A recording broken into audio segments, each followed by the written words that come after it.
अस्सलाम वालेकुम दोस्तों, मैं आपके सामने एक बहुत ही अहम वीडियो रख रहा हूँ। मरीम नवाज़ की बहुत ही शर्मनाक वीडियो है।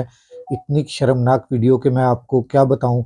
इससे आप खुद अंदाज़ा लगा सकते हैं कि मियां नवाज शरीफ को उस वीडियो की वजह से कह लें कि ज़मानत मिली है। किस तरह से ज़मानत मिली ये सारा कुछ, और इसमें शरीफों की जो इज़्ज़त है वो 7 मिनट के अंदर तार-तार से भी तार-तार हो चुकी है। मैं आपको क्या बताऊँ कि किस तरह से मियां नवाज शरीफ को डील मिली है। मियां नवाज शरीफ किस तरह से डील लेकर पाकिस्तान में आ रहे हैं। मैं पहले आपको वीडियो दिखाना चाह रहा हूँ। आप पहले उस वीडियो को देखें। उस वीडियो को देखने के बाद फिर हम अगली बात करेंगे। मगर ये वीडियो आपने पूरी देखनी है, स्किप नहीं करनी।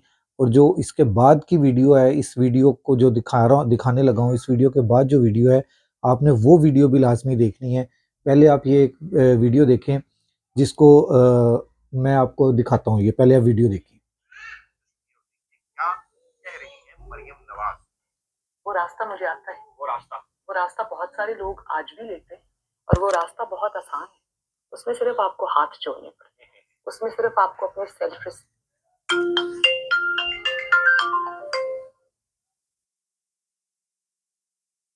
कुर्बान करनी पड़ेगी।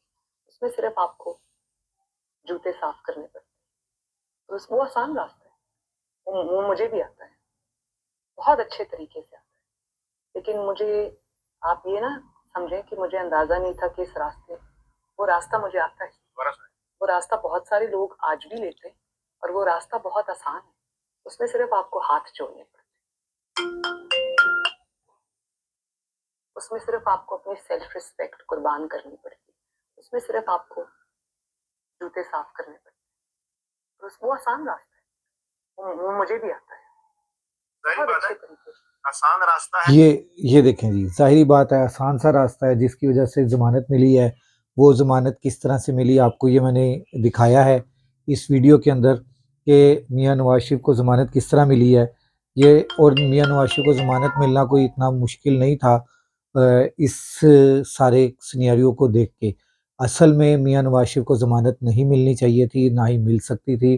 पाकिस्तानी कानून में इस तरह की कोई गुंजाइश नहीं थी, क्योंकि आपके सामने एक ज़ख्मी था साबका वज़ीर-ए-आज़म जो इमरान खान है, वो ज़ख्मी था। उसको कहा गया जज साहिबान, मुअज़्ज़ज़ जज साहिबान की तरफ से कि इसको चाहे एम्बुलेंस में डालकर लाना पड़े तो आप एम्बुलेंस में डालकर लेकर आएँ।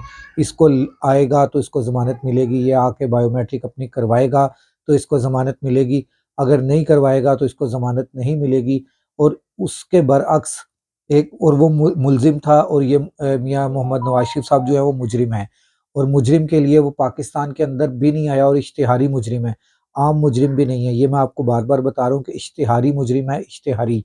इश्तिहारी मुजरिम होने के बावजूद वो पाकिस्तान के अंदर भी नहीं एंटर हुआ, उसकी बायोमेट्रिक किसी और बंदे ने की, और उसकी बायोमेट्रिक करने के बाद 10 से 12 सेकंड लगे हैं बायोमेट्रिक होने के। उसके बाद जो है जज साहब आए हैं, आके कल उनकी हमशीरा का इंतकाल हुआ जो कि बहुत अफसोसनाक है। और आज आए हैं, आते साथ ही नैब प्रोसिक्यूटर जो है वो पहले से उधर मौजूद था, उसने आते साथ ही अपना मौक़िफ़ दिया कि जी हमें कोई एतराज़ नहीं है, किसी को भी कोई एतराज़ नहीं है, आप ज़मानत दे दें।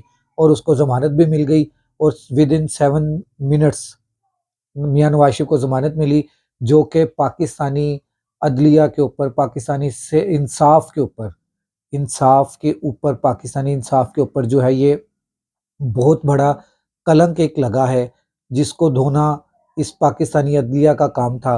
मगर पाकिस्तानी अदलिया जो है वो इस टाइम पता नहीं, मुअज़्ज़ज़ अदलिया, मैं बार-बार कहूँगा कि मुअज़्ज़ज़ अदलिया, क्योंकि 1 सेकंड से पहले हमारे ऊपर तो तौहीन अदालत लग सकती है, मगर जो तौहीन अदालत करते रहे हैं उनके ऊपर तौहीन अदालत नहीं लगती, और ना ही कभी लगी है।